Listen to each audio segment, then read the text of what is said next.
नमस्कार। कैसे हैं आप? उम्मीद है आप अच्छे होंगे और आप और आपका परिवार बेहद अच्छा रहे, यही ईश्वर से प्रार्थना है। हालांकि इस जो होली पे अब की बार जो है ना चंद्र ग्रहण हुआ है, इसके लिए मैं आपको टोटका बताऊंगा। उस टोटके को आजमा लीजिएगा, आपको सारे काम बनेंगे। वो वीडियो में आगे बताऊंगा। बात करते हैं खबर की। देखिए, आपको पता है दुनिया में पागल बादशाह किसे कहा जाता है? मतलब एक बादशाह दुनिया में ऐसा हुआ, भारत का एक बादशाह ऐसा हुआ है जिसको जो है ना लोग पागल बादशाह के रूप में जानते हैं। इतिहास में उसको पागल बादशाह के रूप में बनाया जाता है। अगर उस पागल बादशाह का नाम कमेंट करके बताइए, फिर तो मैं तो बताऊंगा ही। और आप ये भी बताइए, अगर उस पागल बादशाह का नाम आपको पता है, कि आज के दौर में किस नेता को या किस पार्टी के किस बड़े नेता को किसी भी पार्टी के उस पागल बादशाह की संज्ञा दी जा सकती है, क्योंकि उसकी हरकतें उसके काम भी वैसे ही हैं। चलो बात करते हैं वीडियो के, खबर की बात करते हैं। देखिए, आप सब जानते ही हैं कि कांग्रेस जो है भारत की सबसे पुरानी पार्टी है, ये सब जानते ही हैं। लेकिन सबसे पुरानी पार्टी का जो रवैया है अब, या जिसको कह सकते हैं जो उसने नीति अपनाई है, वो नीति ना तो देश की राजनीति के लिए ठीक लग रही है और ना उसके खुद के लिए ठीक लग रही है। देखिए, जो पार्टी लगातार 60 साल से ज़्यादा सत्ता में रही हो और वो बिना किसी सहयोग के हमेशा बड़ी मेजोरिटी के साथ सत्ता में आई हो, उस पार्टी की स्थिति अब ऐसी हो गई है कि कभी 44, कभी 99, कभी 100, 99 के फेर में फंस गई है वो पार्टी।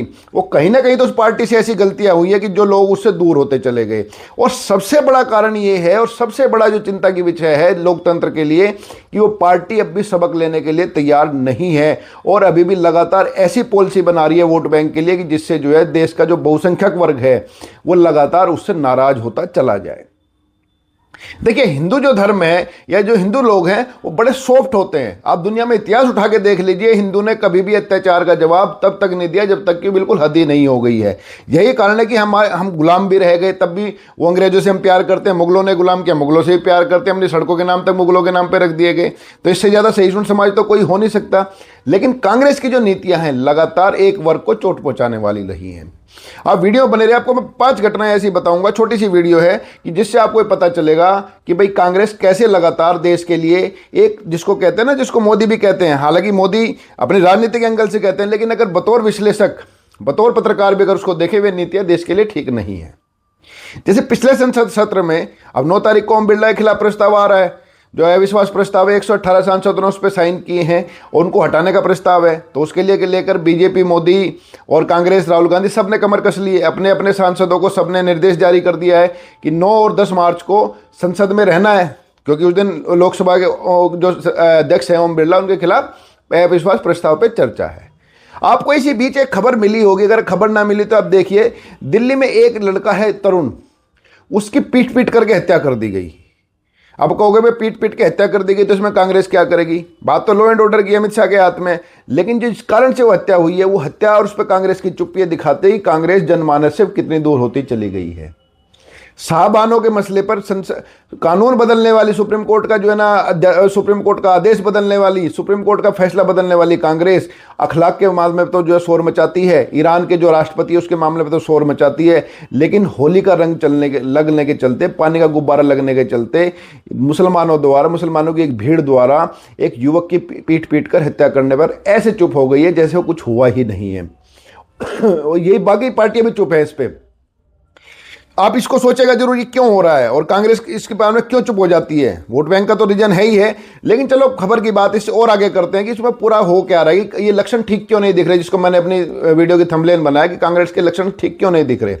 देखिए, पिछले संसद सत्र में इन्होंने फॉर्मर आर्मी चीफ हमारे जो है MM नरवणे साहब की किताब है 4 स्टार ऑफ डेस्टिनी, जिसकी सिर्फ 3 ही कॉपी अब तक छपी हैं।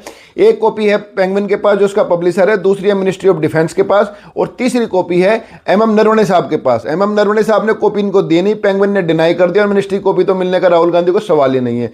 राहुल गांधी उसी कॉपी को लेकर के संसद में आए और सरकार के ऊपर सवाल उठाए कि भाई उन्होंने आर्मी का साथ नहीं दिया।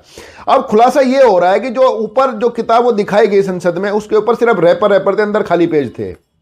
तो बताइए, देश की संसद के साथ इतना बड़ा, जिसको कहते हैं धोखा, देश की संसद के साथ इतना बड़ा जो है कांड, और उसको जो है ना उसके जरिए फर्जीवाड़ा करने की कोशिश, क्या मतलब देश की जो सबसे पुरानी पार्टी है, जो उसके जो फिलहाल जो नेता प्रतिपक्ष हैं, क्या उनको ये शोभा देता है? क्या ये लक्षण ठीक है? ये लक्षण बड़े खतरनाक लक्षण है। आप कमेंट करके बताइए क्या लक्षण ठीक है। अगर उनके पास कोई तथ्य था, इतना फर्जीवाड़ा करने की जरूरत क्या थी? अब उस पर जांच हो रही है, सब सिट्टी पिट्टी गुम है सबकी। दिल्ली पुलिस की जो स्पेशल सेल उसमें जांच कर रही है, क्योंकि उसमें उन देशों में किताब वो रिलीज की गई छपने से पहले कि भाई जो है जहां जहां देश के जो है ना हमारा देश का नुकसान हो सकता है, कनाडा है, ऑस्ट्रेलिया है, अमेरिका है, जिनके साथ हमारे ट्रेड डील होनी है, कई समझौते चल रहे हैं, वहां एक साजिश के तहत इस किताब को लीक किया गया बिना परमिशन के ही। और इसका नतीजा है कि वो 20 साल तक अब केंद्र सरकार कानून लाने जा रही है कि 20 साल तक अब कोई भी अधिकारी रिटायर होने के बाद किताब नहीं लिख सकता। तो एक फर्जी किताब दिखा देना, मतलब कवर बिल्कुल सही, अंदर खाली पेज, उसको दिखा देना, ये लक्षण ठीक नहीं है। देश के प्रधानमंत्री को 4 फरवरी की जो घटना है, जिसमें नरेंद्र मोदी ने कहा भी है कि अगर तुम्हें प्रधानमंत्री बनना, लोगों को दिल जीतना पड़ेगा, कुर्सी घेरने से कुछ नहीं होगा। अपनी महिला सांसदों को आगे करके देश के प्रधानमंत्री के ऊपर कुछ ऐसा कर देना जिसके परिणाम ये हुआ कि अब ओम बिरला के खिलाफ प्रस्ताव आ रहा है। 4 फरवरी की जो ओम बिरला के अनुसार ये घटना थी, 4 फरवरी को प्रधानमंत्री जब संसद में आते, लोकसभा में आते, तो कांग्रेस की कुछ महिलाएं सांसद उनको घेरती और उनके हाथ या गाल पे काटती, जिनको फिर वो नरेंद्र मोदी धक्का मुक्की स्वाभाविक तौर पर बचाव की कोशिश करते। तो इसको फिर कुछ और तूल दे करके मोदी के खिलाफ माहौल बनाया जाता। तो देश के प्रधानमंत्री के खिलाफ इस तरह का षड्यंत्र, ये लक्षण ठीक नहीं है। आपको क्या लक्षण ठीक लगते हैं, या आपको लगता है कि मैं बात गलत कह रहा हूं? आप दोनों कमेंट करके बताइएगा क्या लक्षण ठीक है या मैं बात गलत कह रहा हूं। भाई आपको देश के प्रधानमंत्री से आपत्ति है, आप हालांकि कांग्रेस देखिए तर्क देती है कि देश के प्रधानमंत्री को अगर संसद में डर लग रहा तो फिर जाएंगे कहां। लॉजिकली सोचेंगे तो तर्क सही है, लेकिन नहीं तो एक कुतर्क है। भाई देश में महिलाएं में वहां सांसद बैठती हैं, अगर महिला सांसद ही उनके ऊपर कुछ करने लगे तो बाकी उनके आसपास, प्रधानमंत्री के आसपास तो वहां जो जितने सांसद बैठते हैं सीनियोरिटी के हिसाब से लोट होती है, वहां सारे मेल सांसद हैं। तो क्या मामला इतना गहरा हो जाता अगर प्रधानमंत्री को बचाने दूसरे सांसद भी आते? तो तभी मैं कह रहा हूं कि लक्षण ठीक नहीं है। फर्जी किताब दिखाना सेना अध्यक्ष की, मतलब जिसके अंदर से कुछ नहीं था, वो उसको दिखाना, ये लक्षण ठीक नहीं। देश के प्रधानमंत्री की सुरक्षा को खतरा में डालना महिला सांसदों के द्वारा, उसको कुछ और मामला बनाना, ये लक्षण ठीक नहीं। इसके अलावा जिस तरह की मामले की जो ट्रेड डील को लेकर के जो लगातार सरकार के ऊपर हमले किए गए हैं, उस ट्रेड डील में राजनीति का इद्दत छोड़ दीजिए। नरेंद्र मोदी देश से बड़े नहीं है, नरेंद्र मोदी को 50 बार घेरो, लेकिन नरेंद्र मोदी को घेरते घेरते अब देश के खिलाफ चले जा रहे हो, ये ठीक नहीं है लक्षण। देखिए ट्रेड डील में कहा कि अमेरिका के सामने भारत झुक गया है। देखो एक होती है प्रैक्टिकल चीज, एक होती है थ्योरेटिकल चीज।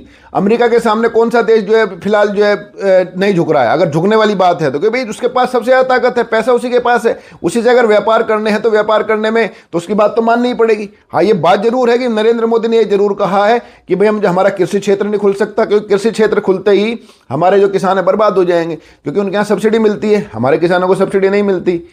भले कि अगर उनका कृषि क्षेत्र हम खोल देते हैं, डेयरी प्रोडक्ट हम खोल देते हैं, तो हमारे यहाँ उनका दूध मिलेगा 40 रुपये किलो और हमारा दूध बैठ रहा है 72 रुपये किलो, तो हमारे किसान तो बर्बाद हो जाएंगे। तो ये अगर कांग्रेस के पास ये सबूत था तो दिखाना चाहिए था, जबकि इस बात को लेकर के लगातार कहा गया कि ऐसी कोई भी बात नहीं है। उसके बाद भी ट्रेड डील को लेकर के भ्रम फैलाना किसानों में और देश के दूसरे लोगों में, ये राजनीति नहीं, ये लक्षण ठीक नहीं है। तभी मैंने कहा कि कांग्रेस के लक्षण फिलहाल ठीक नहीं दिखाई दे रहे हैं और राजनीतिक सोच नहीं है उनकी। आप मुद्दे को बनाइए, मुद्दे को घेरिए पार्टी को। राम राज्य थोड़ा ना आ गया देश में कि चारों तरफ राम राज्य, सरकार की कमियां, उन कमियों को घेरिए आप। लेकिन कमियों पे काम करने की बजाय आप हवाई मुद्दों को उठाते हो और सरकार को घेरने की कोशिश करते हो। उसमें सरकार नहीं घिरती बल्कि देश का नुकसान होता है। अभी हाल ही में जो सबसे लेटेस्ट जो घटना हुई है वो ईरान में जो घटना हुई, भाई ईरान 1000 किलोमीटर दूर हमसे है। ईरान में काम किया इजराइल ने और अमेरिका ने। मारा किसने? खामनेई, वहाँ के जो सुप्रीम लीडर है, उसको किसने मारा? इजराइल और अमेरिका ने। नरेंद्र मोदी को घेरने के लिए कांग्रेस कह रही है कि भाई उनके ऊपर क्यों नहीं बोलते हो, ईरान का साथ क्यों नहीं देते हो। भाई ईरान का साथ कैसे दे दे? आप ये फिर झूठ फैला रहे हो, फिर कोशिश कर रहे हो एक मुसलमान वोट बैंक के लिए आप देश की विदेश नीति को कॉम्प्रोमाइज कराना चाह रहे हो। भाई जब हमारा साथ जो है, भाई हमारी नीति फिलहाल जो है जिसको कहते हैं खुलकर ना हम इजराइल के पक्ष में है ना हम जो है ईरान के पक्ष में, तो इस कांग्रेस ये चाहती क्यों कि हम ईरान के पक्ष में आकर के खड़े हो? सिर्फ मुस्लिम वोट बैंक उनको मिल जाए इसलिए कि हमारे देश भर में जो धरना प्रदर्शन हो रहे हैं उनको खुश करने के लिए, जो मुसलमान जो धरना प्रदर्शन कर रहे हैं ईरान के लिए, उनको खुश करने के लिए। ये लक्षण ठीक नहीं है। आप सरकार को घेरिए, सरकार को घेरते घेरते आप देश को मत घेरिए।